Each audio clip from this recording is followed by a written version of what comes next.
Hello everybody, it's your boy KirbyDK10 here, coming at you with another episode of the Overkill Podcast. We're on episode 107. I'm here with my co-host, Meta Knight. Yo, what's up? We're here. Yeah, I guess we can just hop right into it. This is a Call of Duty podcast after all. And they did have the new Season 2 event come out. I literally haven't even played it.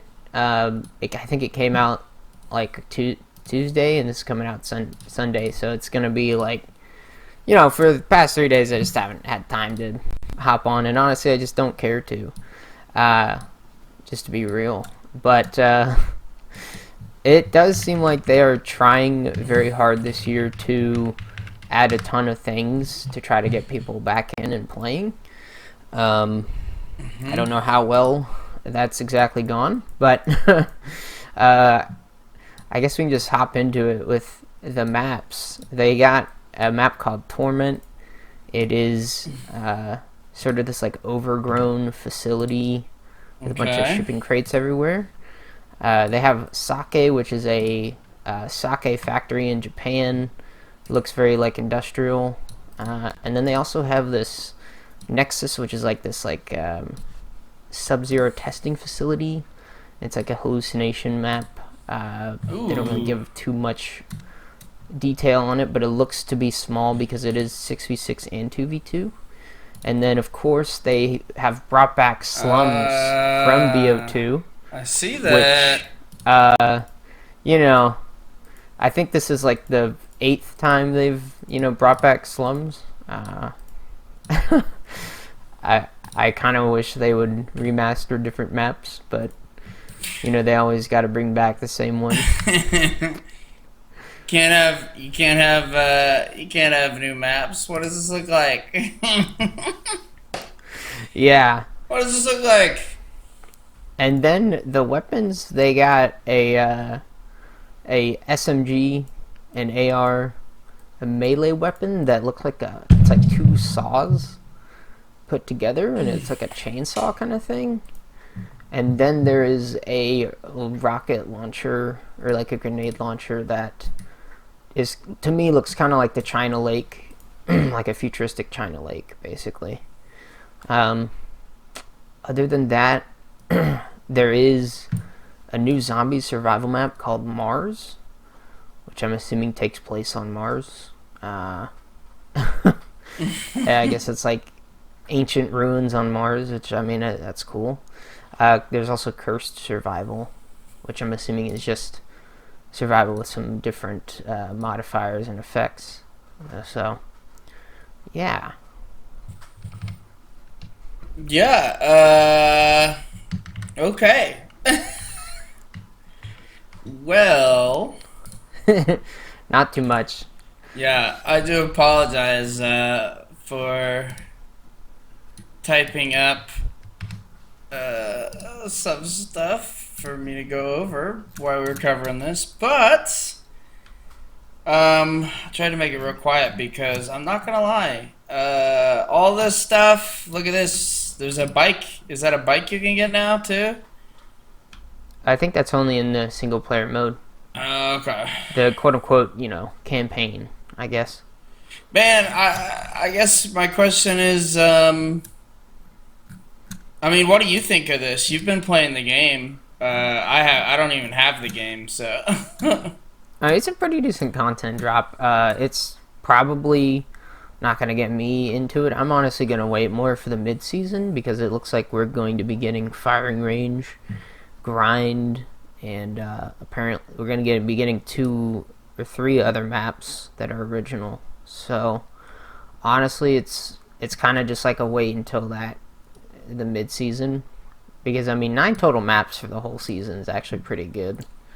Obviously, I think I will say the original maps they have had in this game are actually pretty decent. So I'm glad to see that they're making more original maps. Obviously, I think if we're going to see like Black Ops 2 remastered maps, I think that honestly, I think the game. This might be a hot take, but I think the game should just launched all with the original Black Ops 2 maps. I know a lot of people didn't like that with MW3, but I really think that's how COD should be at this point, because like the only thing that I ever come back for is like the nostalgia content. So, Well, that tracks, yeah. I guess, yeah, I guess I'd have to agree. I mean, it's cool that they're adding in slums again, and they've remastered, of course, one of the shit maps. Yeah, you know, it's just more COD, bro. yeah, I don't even have anything to say. I don't even have anything to say, to be honest. yeah. I mean, it's just kind of current state of gaming nowadays is like there's nothing really. I think especially in like the FPS space, unless you're like into like really indie FPS games, like all the major FPSs have just been terrible.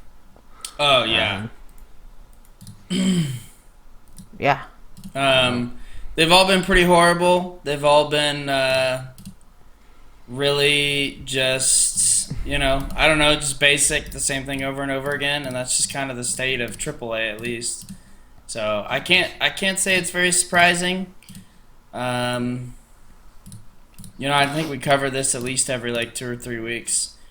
It's it's the same thing. It's COD, bro. For all the COD bros. I really do wish I had something to say, but I don't know. Yeah. Slums was always a good map as far as flow, so I'll give it that. It's probably better, and I do agree with you. They really should just launch with all the maps like remade, because that is like one of the only things that like people genuinely care about and come back to in these games. Yeah. Yeah. So that would be my suggestion as well. It would also save them the trouble of having to re-release everything piecemeal like this. So Yeah. that would be good. Anyways,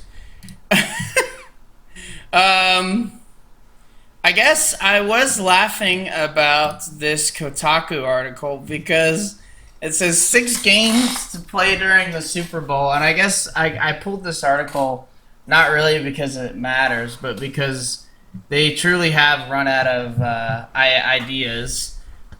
For some reason, they start off with Dragon Quest, No Eye, Jackal, and then they have all these other games. They have like shows you can watch, The Darwin Incident, Boys Go to Jupiter, and like Freerun, and all these like new Game Pass things. I think this is just like one of those posts where someone had to write an article and they just like threw a bunch of stuff together. Yeah. And I don't know. I mean, there is some cool stuff in here. Like Warhammer 40k Space Marine 2 is coming to Game Pass, which is pretty awesome if you still have Game Pass. And then, I don't know. It's interesting. I kind of just wanted to bring this article up because we do a lot of searching through gaming news for this show, and like this is the type of stuff where I'm like, what is happening? Yeah. They do say like new to Game Pass. There's like Madden game, Madden 26, which is cool, I guess. But like, I don't know why you would be playing games during the Super Bowl. I don't know unless you're watching alone. It's pretty rough. But I mean, yeah. I would rather just not watch Super Bowl and just play whatever game I want to. Pretty much. I think we're doing the podcast during the Super Bowl. Actually, we are. So, yeah. I mean, I don't care who wins, but yeah, pretty much. Yeah. Let's see. Yeah, I don't know. I just like to bring stuff up like that because it just shows the absolute state of like what we're digging through. I do feel like most people just get their news from like Twitter now, and like the algorithm somehow magically like distributes whatever you're looking for to you. Like I swear there is like a constant drip feed of like even if you just use Instagram or you just use like any social media besides maybe Facebook, you can kind of just get drip fed whatever games you need to know are coming out. It does help if you sort through these, absolutely just waste of time articles like that. But yeah, it's pretty bleak. Yeah. Anyways, Um, I had to throw that in there. I really did. Poketopia. yeah, we can talk about Potoki, I think we. Pokopia or whatever, however you say this game. I think it's. Uh, Oh, Pokopia. You're right. yeah. I'll fuck myself. This is, I believe this is Nintendo Switch 2 exclusive, correct, or no? I think it does. Yes. Oh, but you can game share it to someone who has a Switch 1. Okay. Yeah. This is their attempt at Animal Crossing Pokemon. Kind of. You can, like, build your own house and stuff. So it's, like, a little bit different, I guess. It's very similar to Animal Crossing. You basically build up your, like, little town here. And you catch Pokemon. I think they can basically help you throughout your adventure building stuff. Honestly, I mean, it's a pretty cute game. I know a lot of people have been hating on it. It is, I believe this is one of their $90 games, quote unquote, because it has so much content in it, apparently. I don't really see it, but I'm sure, Pokemon fans will enjoy it. It looks cool. Yeah, there is a little bit at the end where they show off basically like a pink or like a white Pikachu, and the name of it is like Pikachu, like peek. Okay. As in peek around the corner and like chew. It's That's a little cursed. weird. I don't know exactly what. It's like I think there's like some sort of underground mode that they're trying to show off here. Yeah, maybe like cave mining or something. Yeah, and then as well as if you pre-order, you do get a Dig Dug rug apparently in game. Yo. So, or sorry, a Ditto rug. And what is our launch date on this? Let's see. It's March 5th. 5/3. Okay. Wow, that's a lot of time. Well, it looks cool. I guess couple of things to note. I do believe it's $70 US. Do we know that? Oh, I have no idea. I've heard people say it's USD. 90. Oh, it's 70 USD. That would make sense because it's 60 in pounds, UK pounds. Okay, well, there you go. Another $70 game. Oh, this is also notable. Okay. Notable. Did you know this? This is the first game released by Nintendo that is a game keycard.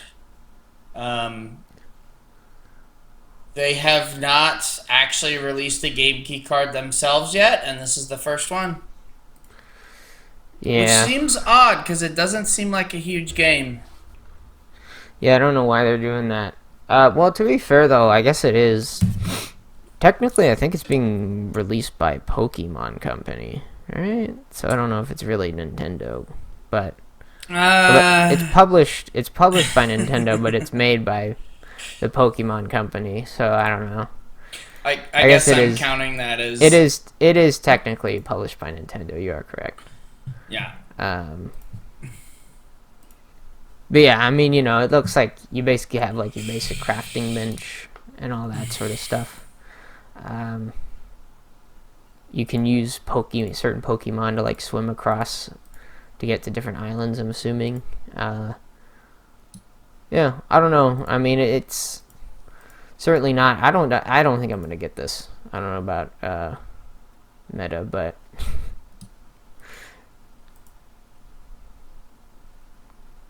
yo. Yeah, I mean, I'm probably passing on it. It looks cute, but it's another Animal Crossing game, so you know. Yeah. Well, it might be closer to like a Stardew Valley kind of like light where you're like mining and stuff. I don't know. It's very unclear on what's actually happening um, in the game. I guess we can move on to another Nintendo thing. This is another one. The news is kind of dry this week, not gonna lie. So Yeah. um, might be a little short episode. yeah, there is. I guess Nintendo's released its latest financial report, which would make sense. I do believe. Let me see. Where is this?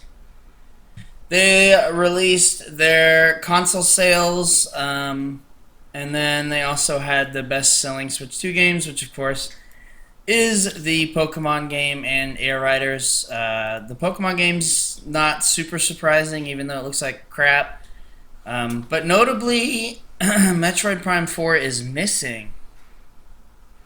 Metroid Prime 4 is missing from the list. Yeah. Wonder why.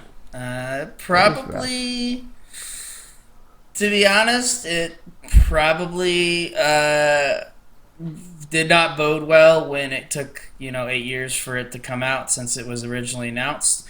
I remember the announcement, and I didn't even like Metroid, and I was like, oh, that's going to be cool, maybe I'll get it. And then I completely forgot about it because there was nothing for like 4 years until the development switched, and then it was like another 4 years. So, yeah, I guess it's not super surprising it failed. I have been playing the remaster a little bit, and I have to say, I know this is like heresy probably.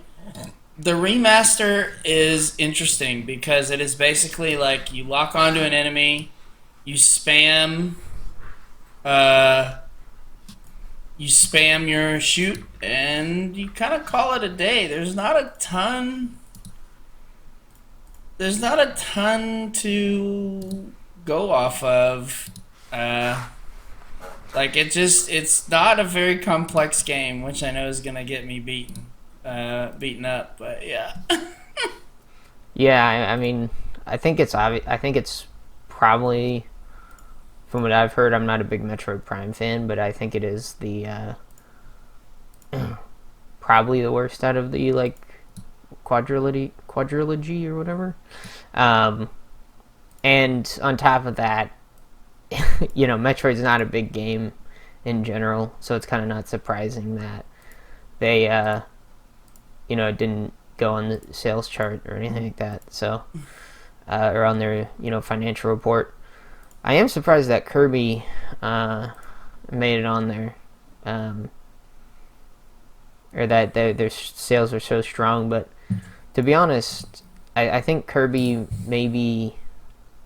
I think with like how bad Mario Kart was, I think Kirby kind of came in and saved the day.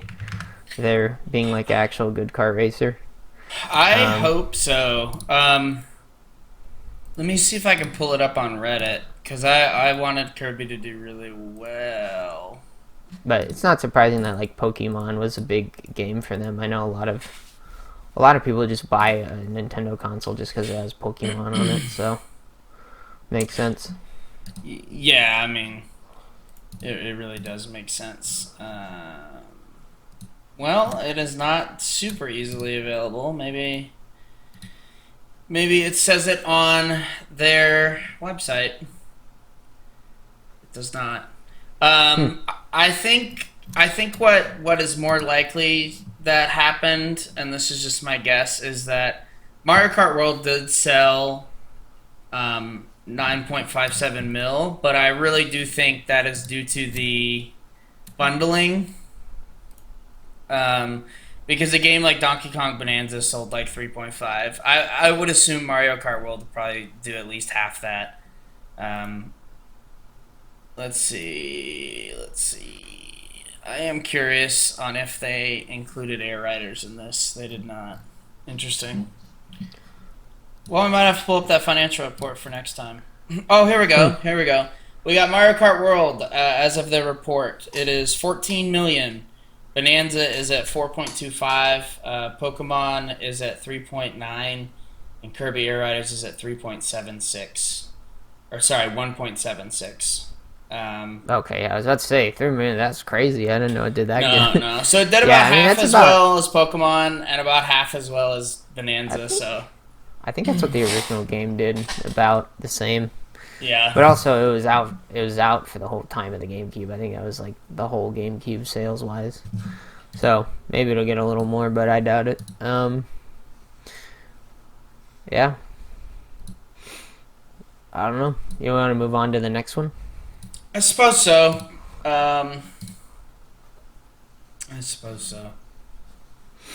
Yeah. Speaking of, Nintendo's old rival, Sonic.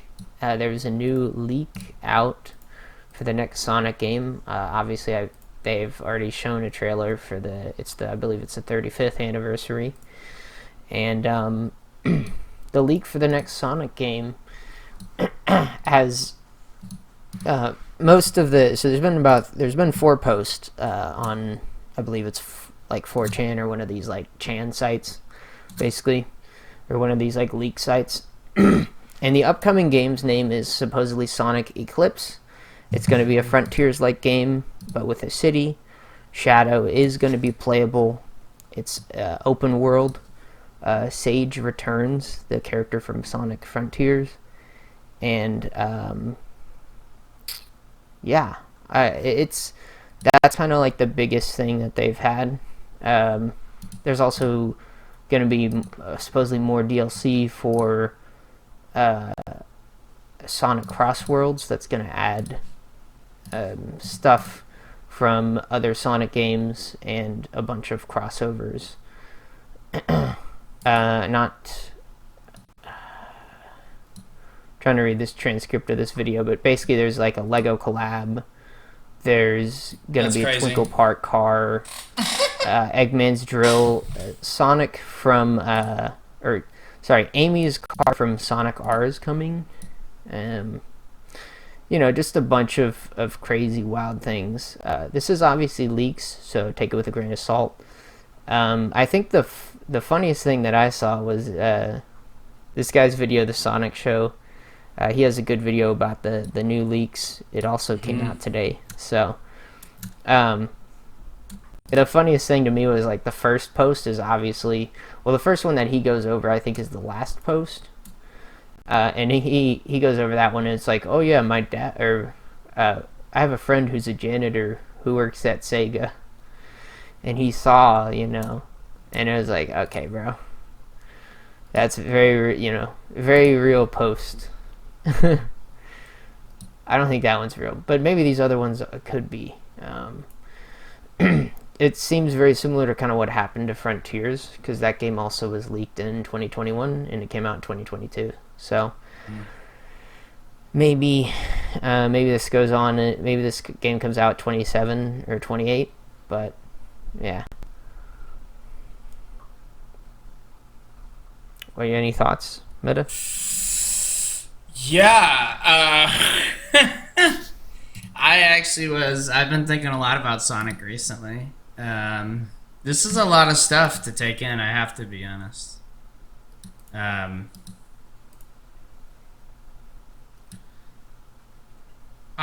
This guy is like deep in the weeds though, so yeah. He's kind of all over the place with his leaks. I guess with Sonic Frontiers and stuff came out, and it did fairly okay. I'm not super shocked that there is a lot of hype around Sonic, and then of course the movies helped. I guess it would be pretty cool to see some of these things come true. I think, man, Sonic's kind of in a weird spot, like it always is, of like, of like trying to find something new to put in and like match up with modern standards while at the same time maintaining the formula. To be real, I still feel like they should just do another 2D like Mania style game. Yeah, I'm really sad. I don't think Mania 2 is ever coming out. Yeah, I'm on a big doubt on that one. I think. I mean, I obviously there's always going to be tons of Sonic fan games, but there, I guarantee you, there's probably some sort of Sonic Mania 2 that's just going to be made by the fans. Or, a game that's similar. Also, one thing that is interesting is supposedly there's also going to be Sonic Unleashed Definitive Edition. Ooh. It'll include all the DLC. Shadow Knuckles are added. They're part of new rival missions where you race against the Shadow in daytime stages, and Knuckles, and you race against Knuckles as the Werehog. I think the game is gonna be on. I believe it's gonna be on all systems. Okay. Yeah, all consoles and PCs. So that's the other leak is Sonic Unleashed. Obviously, that's kind of a crazy one because I know Unleashed, from what I remember, doesn't have the greatest like Metacritic score, and it was one of the games that they like delisted pretty quickly after they released it. So I would be surprised if they decide to make a definitive edition of it. That would be a little shocking. You know what that means? There's a chance that Sonic Riders gets a gets Dude, yeah. a remake, bro. If you go back and play that one, it is rough. I don't know. I mean, I like. I think I would like Sonic Unleashed if you could just play the daytime stages, because obviously, that's what Sonic's known for, is going fast. But yeah, Man, those stages are those stages are always something. The nighttime stages, because it spits in the face of everything that Sonic's supposed to be, and it's really funny how. Oh, bro! Didn't we play that on the Wii? Do you remember that? yeah, we played the Wii one, which was actually the worst version of it. Yeah, because they had to remove like half the assets. Yeah, it just didn't run very well. On top of that, it didn't look very great either. So, oof. But yeah, I'm a big Sonic fan, so I'm excited. I hope. I have played Frontiers, and I will say, for like a new Sonic game, it is actually pretty good. I think there's obviously some problems with like the fact that it's open world. I don't really enjoy having to like go to each stage to access them. I'd rather just go from stage to stage. But I think the open world does what it needs to do perfectly fine, and the fact that you can like boost around it makes it a lot better, because it is quite a big world. So I think it would be fine if they just made it a sequel, or like a quote unquote sequel to it. Yeah, that'd be cool. I mean, yeah, I'd be down. I think you could fix it if you did that. You could fix it. Yeah. The soundtrack was really good. That's all yeah. I gotta say. Okay, big news. Big news. Yes. For Overwatch, the FPS slot. If we're good with Sonic, I think. It is exciting. I think Sonic's getting a bit of a resurgence. I'm sorry, that was a lot of info about Sonic all at once. Yeah, dude. I feel a little cooked with that segment. I'm not gonna lie. Okay. Wow. Okay. So the new character they have released in Overwatch, Anran. The voice actor. So this is one of those kind of lib stories that we just like to throw in every once in a while of just people kind of complaining because it's a little funny. The character they have released, she has like flame fans, and she wears like a sports short athletic shorts and like a just kind of an athletic top with her two fans and some like high top Jordans. Um, People have been complaining about her. The libs, of course, they say her outfit is too feminine. And her, yeah, here it is. Her outfit was here's the whole thing. When she was first revealed in Wu Yang's backstory, she had an atypical face and a nose shape that defied conventional beauty standards, granting her a fierce and mature countenance. Additionally, her outfit was sporty and grounded, fitting her determined, tomboyish demeanor. Conversely, her official design features a softer face shape, small nose, and gentler eyes that makes her look more like Wu Yang's demure younger sister, if not the sibling of Juno or Kiriko. What's more, outfit, while unique in its own right, is far more feminine and ornamental than most players would have expected her to wear. I guess it's kind of funny because the voice actors even come out about this, sawing out about it a little bit. I guess, well, I don't really know what the whole issue is here. But Yeah. I guess here this basically defines it all. Many female heroes released in Overwatch 2, Kiriko, Juno, Freya, Vendetta, have been criticized as overly cute or pretty. I look, bro. People want pretty ladies. I don't know what to tell you. Yeah, I will say that the face shape, if you actually look at it, I saw there was like a guy on YouTube who was like putting all the different heroes hats on. I think it was on her. It might have been on a different. It might have been on like Kiriko or someone. But they would like put on like Juno's helmet, and they would put on like May's stuff or whatever. And they're like almost all the female characters have like a very similar face shape. If they're like white or like Asian, you know what I mean? Basically white, right? So it's like, but I think that is one thing is a lot of the characters do kind of look similar. Obviously she has like this orange aura. It's like fire based, so it makes sense. But yeah, I think that is I can. Yeah, I don't know. I mean, I like to have pretty women in my games. I mean, it's dumb, but I can kind of understand what some people say whenever it's like every character is very similar looking. Oh yeah, the female characters have definitely been. I do think she looks a lot like Kiriko, and I do think she looks a lot like Juno. I guess it's more just like a. It's just kind of a funny thing to me that they get so mad about it. Yeah, it's it's a video game, bro. Who cares? That's kind of my take on it.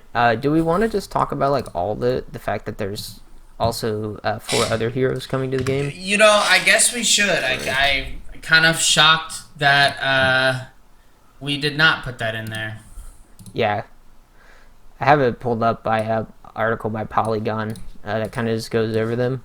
Okay. There's obviously the trailer that came out with them, but I guess we can talk about Domina. She's a tank. She's from Talon, so she's the bad guy.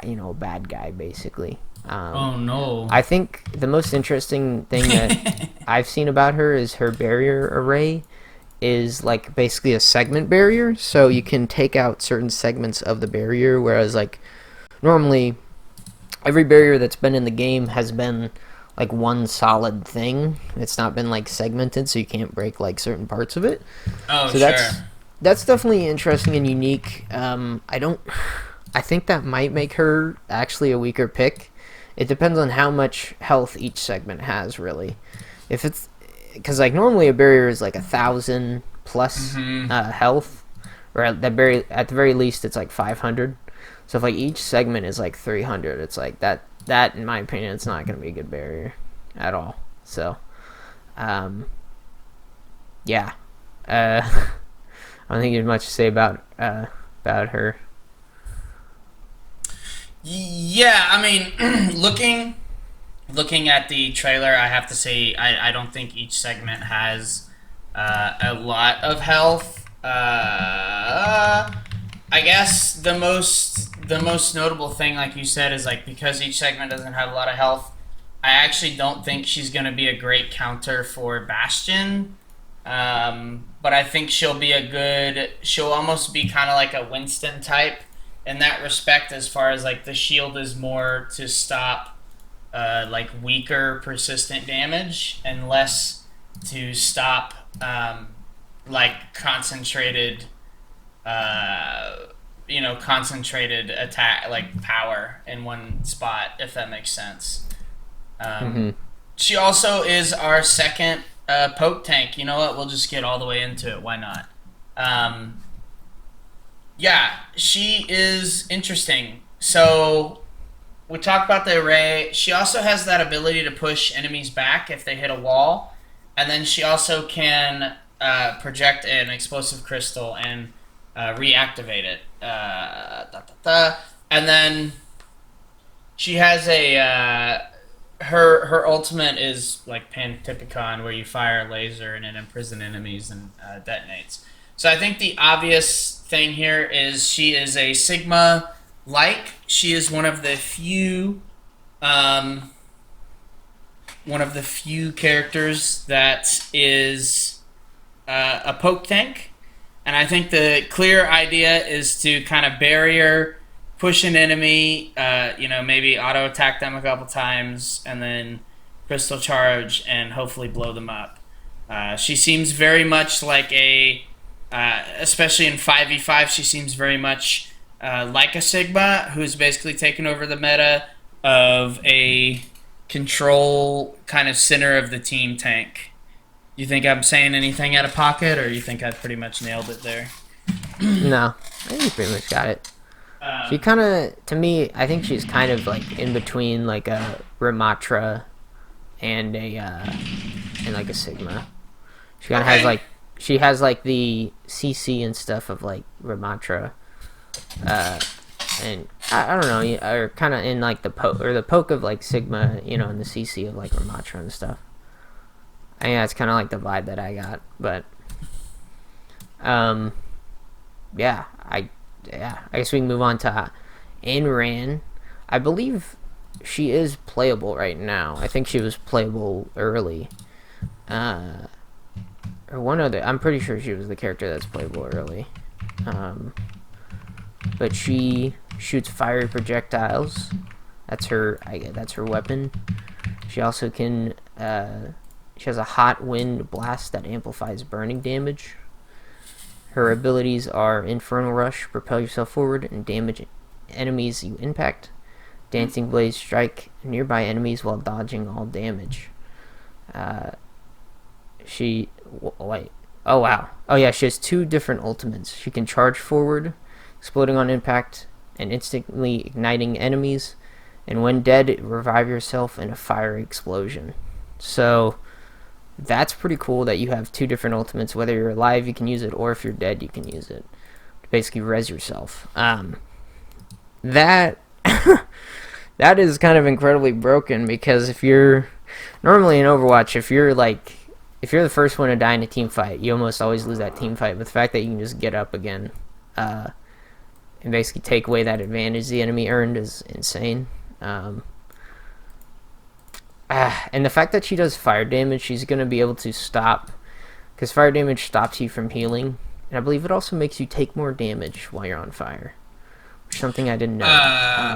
I did not know that either, and also I think it combines with like Magwa's ability, where he does like 50% more with his right gun, which is kind of crazy. Magwa in the meta right now is pretty good, so... Yeah. I don't know. She reminds me a lot of... She's a very, like, movement-heavy DPS, so probably not someone I'm gonna enjoy playing.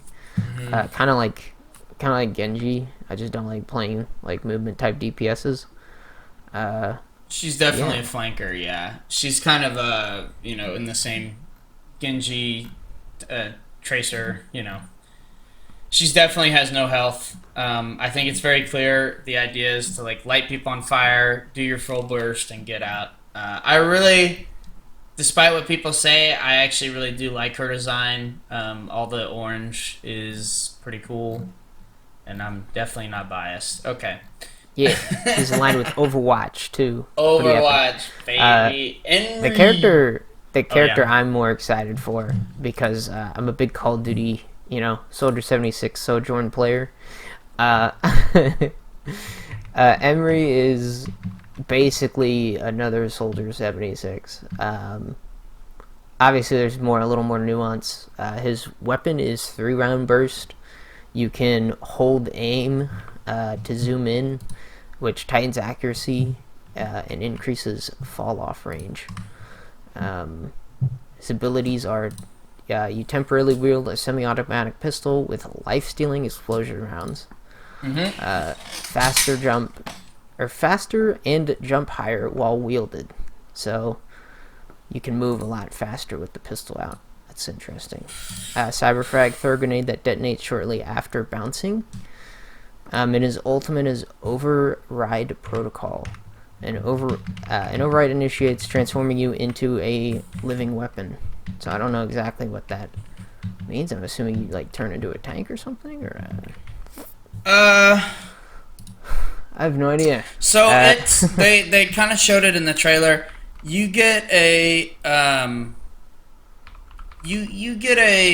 your arm kind of transforms into this gun, and you shoot laser giant sun blast, and you fly, and everything. Hang on, let me just we both got the same call.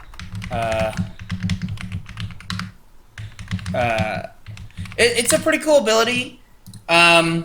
He's basically Soldier 3. I don't know if there's really anything else we have to say on this.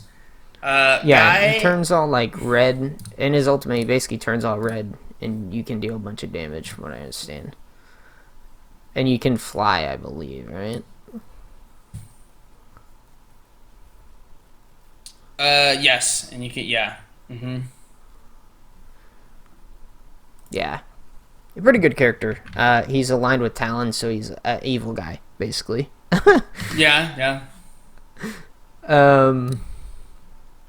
I say we skip the cat. We go to Mizuki. Mizuki is a support Talon, so obviously a bad guy. That's my favorite. It's oh no, it's Talon's bad guy. Overwatch good,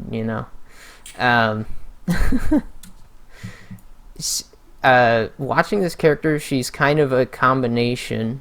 I believe it's a she. It's a combination, or he. It is a he. Combination of basically Wu Lang and Lucio. So you have a spinning blade that impacts enemies and rapidly deals damage. That's his weapon. Mm-hmm. Healing Kaiza, throw your hat to heal an ally, bouncing to nearby allies, and healing you when it returns. You have Binding Chain, launch a tethering chain that hinders the first enemy hit, and Tashiro return. Leap forward, leaving behind a paper doll. Reactivate to return and gain increased movement speed while active. Then his ultimate is you create a sanctuary that heals allies and absorbs enemy projectiles from outside the area. And his passive is Remedy Aura, heals nearby enemies. Healing scales with resource generated by dealing damage and healing. And using a movement ability activates passive health regeneration. Oh yeah, they do have sub roles too. Every character does now. So I've kind of wanted this to be a thing for a long while, and they're finally doing it. They're basically giving all of the characters they're basically, before it was just you had your support class would get a different sub role, and your tank would get a different sub role, and DPS got a different one. And now they're kind of splitting it into the different types of tanks and the different types of DPS and different types of healers, which is a lot. I think it's a lot better, and it'll allow them to actually give different heroes the actual ones that they need, rather than just a blanket one that doesn't help a lot of heroes. Some certain heroes just don't get big benefits from them. Right. But yeah. Yeah, it's super exciting as far as like I really am happy that they're finally dividing out the different characters and classes. I do want to say one thing too about this guy is his auto attack can bounce on walls. So there is some potential to do some shenanigans like bouncing it off a back wall and hitting like a shielder. However much use that actually gets, I don't know. But he also, to me, they're also going towards this trend of doing damage supports, where supports are kind of slowly taking away like some of the other roles. There is like damage supports, and there's been like tank supports, and then there's just like dedicated supports. And so I think this is always interesting that they're really trying to diversify the support role with these like half damage dealers, half healing people, because I guess it is the most popular variant of support, at least in like Q.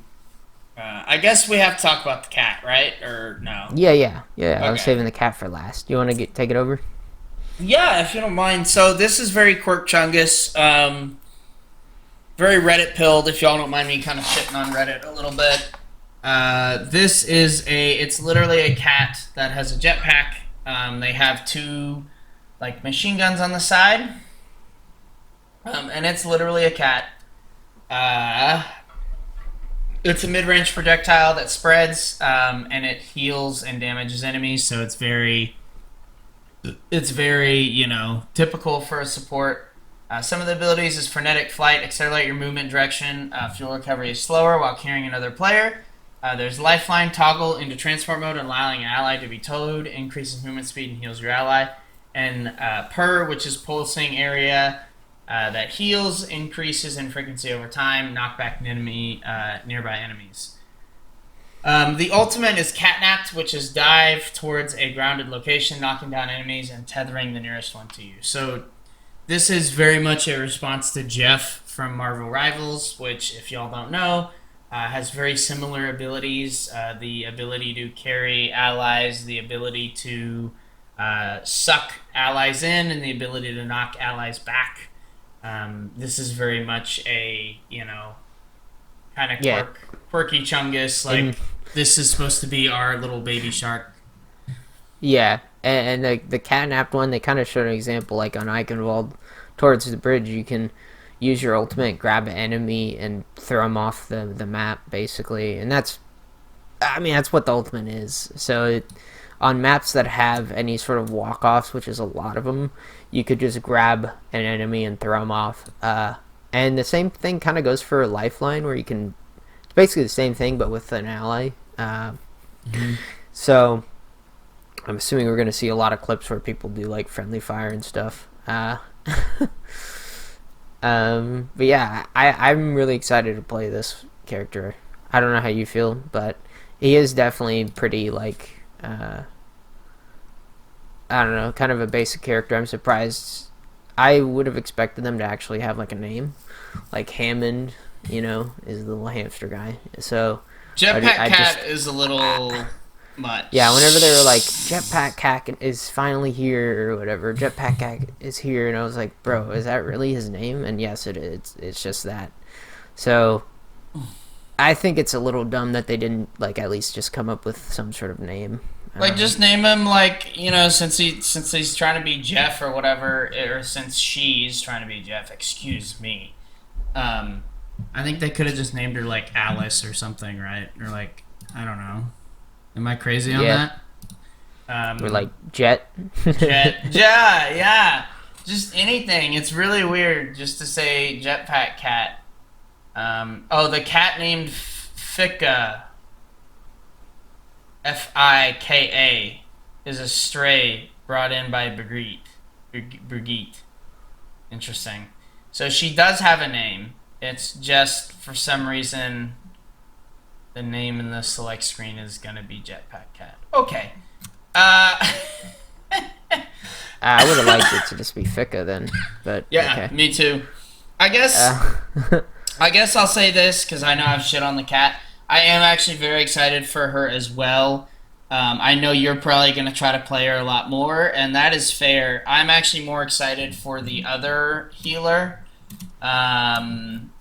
because I have kind of gone over to the dark side of the half damage dealing, half, healing supports. But I think the Jetpack Cat is going to be really good for the game, just in the fact that it's more of a traditional, straight up kind of control movement healer, and I feel like that's something they've really ignored for the game, especially as it's gotten older and older. So it'll be exciting. I do think it's cute though. I give him that. Yeah. Let me see. I'm trying to think if I got anything else.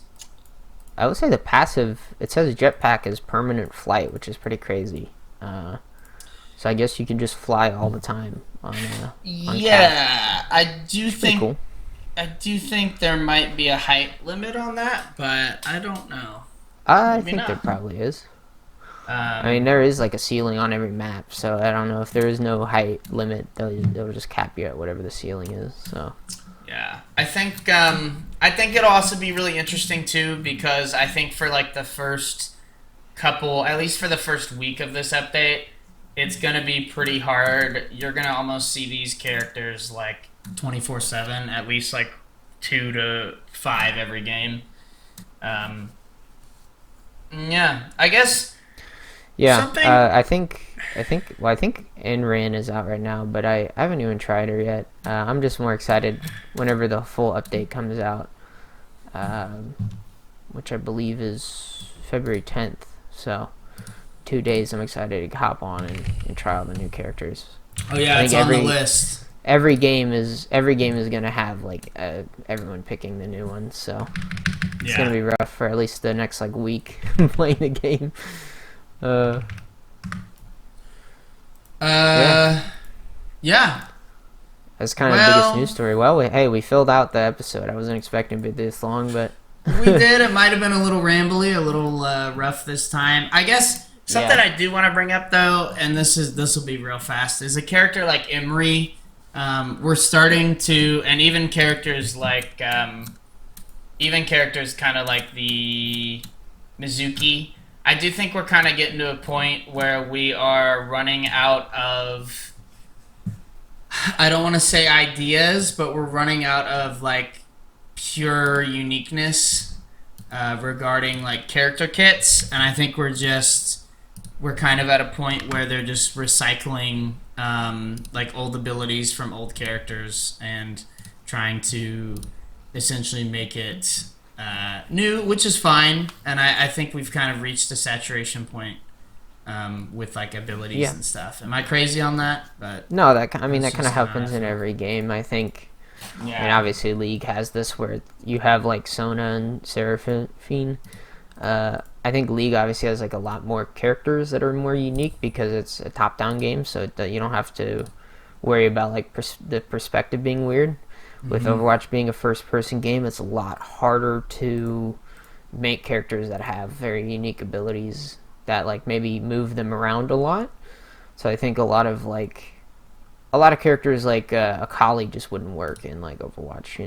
There are just certain characters that you just can't do um, in a game like Overwatch. So I think the fact that they're kind of reusing abilities it's inevitable. And I think they always try to like differentiate the characters at least a little bit. And I think one thing that I would like to see is like maybe even like hero bands. I don't know if they would consider that, but Yeah. We'll see. We'll see if they do. I would love for them to just do 6v6 again. Yeah. I know like the wider Overwatch community that's still playing loves 5v5, and that's mostly because all the 6v6 people have left. So I don't think we'll ever get it back, at least in this iteration. Especially for competitive, because like I'm not gonna play competitive 5v5. I don't think I can ever bring myself to do that. But, yeah. yeah, it's been interesting, but we are excited for it. It is more FPS slop, and it's one of the few games that you can get all the homies on for. without having to fight them to the death to play anything else. Yeah, I think one thing too is like I feel like every time they like release characters, the characters just get more and more complex. And that kind of happens too, where it's like some of the older characters are like real simple. Which I don't think is a bad thing. I think that helps people get into the game, but it's also like makes the new characters feel like they're really, really good. But yeah, I think that's about it for Overwatch. About it for the pod. I think that's it. I've already got the thumbnail ready to go, so we are cooking. All right. Hope you guys enjoyed the pod. Peace. Yeah, take it easy.